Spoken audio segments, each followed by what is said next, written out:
Ambani uncle, आप क्या इतना गरीब हो गए हो जो आपने अब जनता के पेट पर लात मारना स्टार्ट कर दिया है? आपका क्या सारा पैसा खर्च हो गया है जो आप अब जनता से निकालने के लिए सोच रहे हो? मतलब आपने डायरेक्ट रिचार्ज 50 रुपए महंगा कर दिया है। ये बताइए, ये कहाँ का इंसाफ हुआ? मतलब जनता के बारे में भी तो थोड़ा सोचो, थोड़ा समझो, विचारो कि मतलब मैं जो रिचार्ज कर रहा हूँ 50 रुपए महंगा, वो जनता को मतलब सही है कि नहीं है। 10-20 रुपए की बात अलग होती है अंकल जी, 10-20 रुपए बढ़ाओ कोई बात नहीं, चलो ठीक है 10-20 रुपए बढ़ाए। आपने तो डायरेक्ट 50 रुपए रिचार्ज को महंगा कर दिया है, जबकि पिछली साल भी आपने रिचार्ज को प्लान आपने चेंज किया था, जो अच्छा वाला चल रहा था आपने उसको अलग कर दिया। मतलब आपने पिछली साल भी पैसा बढ़ाया, एक साल नहीं हुए उसको तो आपने दोबारा 50 रुपए बढ़ा दिए।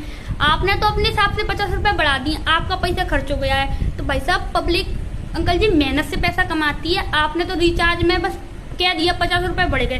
तो जनता के लिए भी तो थोड़ा सा विचार करो, सोचो कि भाई मैंने जो पैसे बढ़ाए हैं जनता को भी रिचार्ज करवा पाएगी कि नहीं करवा पाएगी। जिसको जरूरत है प्लान की वो लोग रिचार्ज करवा पाएंगे कि नहीं करवा पाएंगे। आपके अकॉर्डिंग आपने 50 रुपए कर दिए, ये कहाँ का इंसाफ है आपका? मतलब आपका सारा पैसा खर्च हो गया है तो आप सोच रहे हो कि अब जनता से पैसा निकाला जाए, रिचार्ज बढ़ा देते हैं, जनता आपत्ति रिचार्ज में पैसा करेगी तो मतलब भर देगी हमारा। तो अंकल जी बात सही नहीं है, सीधी बात ये है। जो गरीब इंसान है उनके लिए थोड़ा सोचो, विचार करो। आप लोग अपनी राय दो कि मतलब 50 रुपए बढ़ाना सही था अंकल आपके अकॉर्डिंग?